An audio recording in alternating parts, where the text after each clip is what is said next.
اللهم صل على سيدنا محمد النبي الأمي۔ دارال مدینہ میوزیم میں جو ماڈلز رکھے گئے ہیں ان میں غزوہ احد اور غزوہ خندق کے ماڈلز بھی نظر آئیں گے، جس میں خندق کھودنے کا طریقہ کار بھی بتایا گیا۔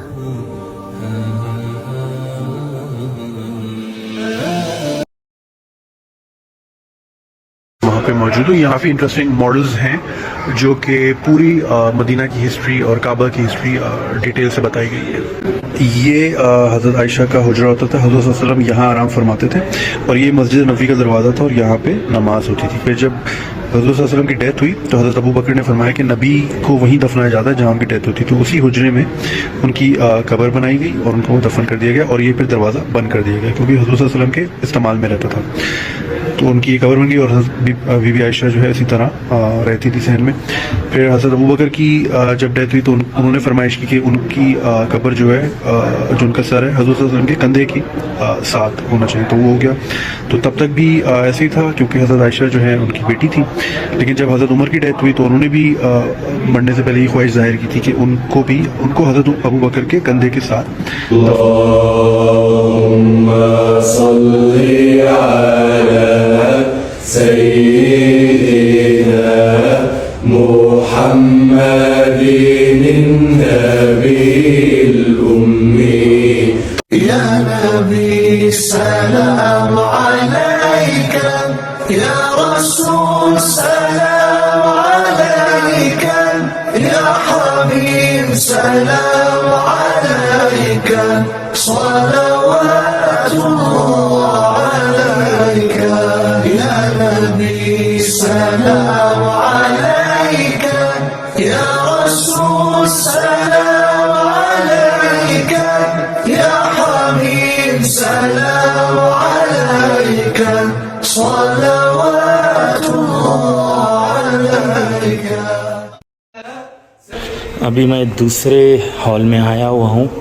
پین ہوتے تھے نا، پین وغیرہ قلم، تو یہاں پر رکھنے کے لیے جیسا باکس بولتے ہیں اپنے پاس، اس ٹائم کا باکس ہے، اور یہ کچھ الگ ڈیزائن میں ہے، اور یہ بھی یہاں پر پین رکھتے تھے، اور یہ والا جو ہے اسٹیمپ ہے، اور یہ لکڑی ہے اس پہ، جیسے کہ اپنے پاس بورڈ ہوتے ہیں نا کالجز میں، اسکول میں، تو ویسے ہی یہ لکڑی کو بورڈ کے جیسا استعمال کیا جاتا تھا قرآن پڑھانے کے لیے، اور یہ سب ایزیلی مٹ جاتا ہے۔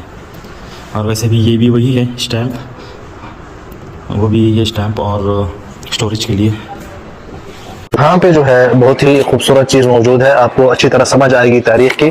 یہ ہے کعبۃ اللہ کی شکل کس طرح تھی۔ یہ جو ہے بیت اللہ کی شکل تھی۔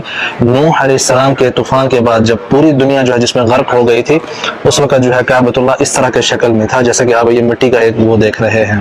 اس کے بعد جو ابراہیم علیہ السلام کو اللہ پاک نے حکم دیا تھا کعبۃ اللہ بنانے کا، وہ جو ہے یہ جو آپ دیکھ رہے ہیں سامنے والی شکل میں، دو دروازے تھے۔ ایک دروازہ یہاں سے آپ دیکھ سکتے ہیں انٹر ہو کے، یہاں سے انٹر ہونا، اور دوسری طرف سے جو ہے باہر نکلنا۔ یہ ابراہیم علیہ السلام اور اسماعیل علیہ السلام نے بیت اللہ کے قواعد بنائے تھے، مطلب اس کی جو بنیاد بنائی تھی، بنیاد کے اوپر دوسری مطلب اونچائی کی تھی، یہ ابراہیم علیہ السلام کے زمانے کا ہے۔ پھر یہاں پہ یہ جو آپ حطیم دیکھ رہے ہیں اور کعبۃ اللہ دیکھ رہے ہیں، یہ ہے قریش کے زمانے میں، جو کہ آپ صلی اللہ علیہ وسلم کی زندگی میں آپ سب واقعہ جانتے ہیں کہ حجر اسود جب رکھنے کی باری آئی تھی تو آپ صلی اللہ علیہ وسلم نے اپنے ہاتھ مبارک سے رکھا تھا۔ تو یہ جو ہے کعبۃ اللہ اس زمانے میں ایسا تھا، ٹھیک ہے۔ اور یہاں پہ یہ جب عبداللہ بن زبیر خلیفہ بنے تو انہوں نے دوبارہ جو ہے خانہ کعبہ کی تعمیر کی، کیونکہ آپ صلی اللہ علیہ وسلم کی خواہش تھی کہ اگر حضرت عائشہ رضی اللہ عنہ سے ذکر کیا تھا کہ میں چاہتا ہوں کہ دوبارہ جو ہے خانہ کعبہ کو ابراہیم علیہ السلام کی بنیاد پر دوبارہ سے بناؤں، لیکن مجھے کیونکہ تمہاری قوم جو ہے ابھی اسلام لے کے آئی ہے تو میں اسی خدشے سے نہیں بناتا کہ یہ جو ہے بدظن نہ ہو جائے کعبۃ اللہ سے۔ اس قسم کا مفہوم ہے حدیث شریف کا۔ تو عبداللہ بن زبیر نے اپنے دور خلافت میں اسی طرح کا جو ہے کعبۃ اللہ دوبارہ بنا دیا۔ پھر اس کے بعد حجاج ابن یوسف نے کچھ ہی سالوں کے فوراً بعد جو ہے دوبارہ جس طرح آپ صلی اللہ علیہ وسلم کے زمانے میں تھا اور آپ نے چینج نہیں کیا، تو اس نے جو ہے کعبۃ اللہ کو ویسا کا ویسا جو ہے واپس کر دیا۔ اور یہ جو ہے آپ دیکھیں کتنا اونچا کعبۃ اللہ بن گیا ہے عثمانی دور حکومت میں۔